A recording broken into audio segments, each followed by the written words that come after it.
Hi friends, welcome to our channel. ఈ రోజు క్లాస్లో మనం యూటిలైజేషన్ ఫ్రాక్షన్ అనే సబ్జెక్ట్లో ట్రిగ్జాడా స్పీడ్ ట్యాంకర్ యొక్క డెరివేషన్ గురించి డిస్కస్ చేద్దాం. ఓకే అండి. ఇంకా ఈ ఛానల్ ఎవరైతే సబ్స్క్రైబ్ చేసుకోలేదో వాళ్ళు తప్పకుండా సబ్స్క్రైబ్ చేసుకోండి. ఓకేనా. Let start the session.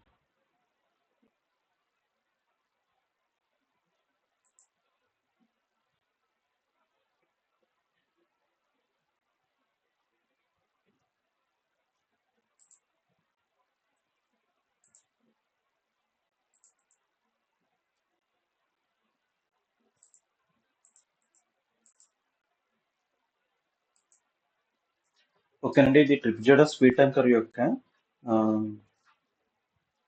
Speed tanker అండి. ఇది దీంట్లో మనం డిస్కస్ చేయవలసిన ఇంపార్టెంట్ పాయింట్ ఏంటంటే, ఇక్కడ మనకి ఓఏబి ట్రయాంగిల్ ఒకటి ఉంది, అలాగే ఏబిసిడి ఒక రెక్టాంగులర్ ఉంది, అలాగే డిసిఈ ఒక రైట్ యాంగిల్ ట్రయాంగిల్ ఉంది. ఓకే, ఇది 3 పార్ట్స్ కింద డివైడ్ చేసుకోవచ్చు అండి. ఏంటన్నా, ఇది 3 పార్ట్స్ కింద మనం డిస్కస్ చేయొచ్చు. ఇది ఫస్ట్ పార్ట్ అండి. ఇదేమో సెకండ్ పార్ట్, ఇదేమో third part.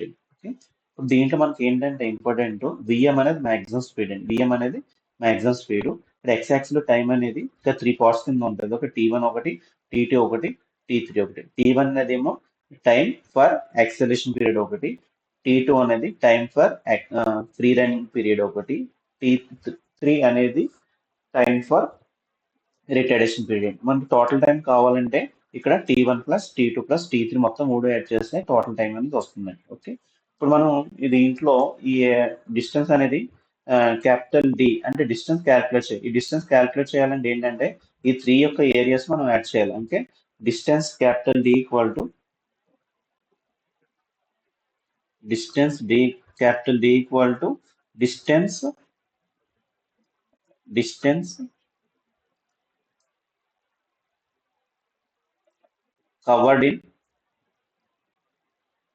covered in acceleration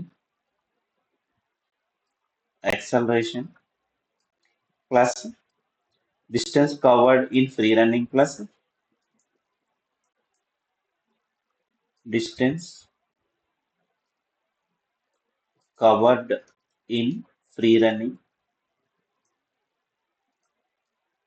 plus distance covered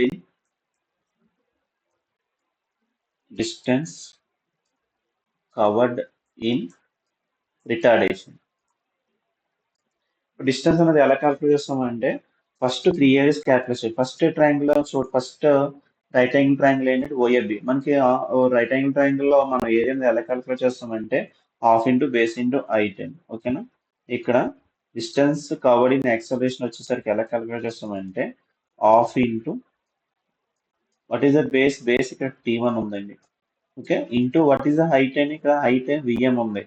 ఇక్కడ మనకి టైం అనేది దేంట్లో ఉందంటే సెకండ్స్ లో ఉంది. దాన్ని మనం అవర్స్ లో మార్చాలంటే కంపల్సరీ డినామినేటర్ లో 36 అని వేయాలండి. ప్లస్ మళ్ళీ distance covered in free running వచ్చేసరికి ఏంటంటే విఎం ఇంటూ ఇక్కడ ఫ్రీ రన్నింగ్ ఎంత టైం పట్టిందా T2 పట్టింది కాబట్టి T2 వేయాలండి.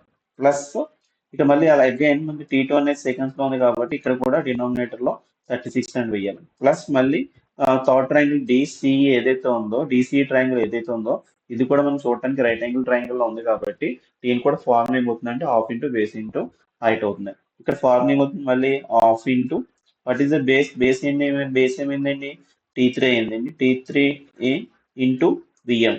ఇక్కడ టైం అనేది మళ్ళీ సెకండ్స్ లో ఉంది కాబట్టి దీన్ని అవర్స్ లో మార్చుకోవడానికి కోసం 36 అని వేసామండి. వన్స్ ఇలా వేసిన తర్వాత ఏంటంటే ఇక్కడ మనకి T1 T2 T3 find out చేయడానికి 3 ఫార్ములాస్ ఉంటాయి. ఓకేనా. ఇప్పుడు T1 కావాలంటే విఎం/ఆల్ఫా వేయాలండి. ఓకేనా, విఎం/ఆల్ఫా.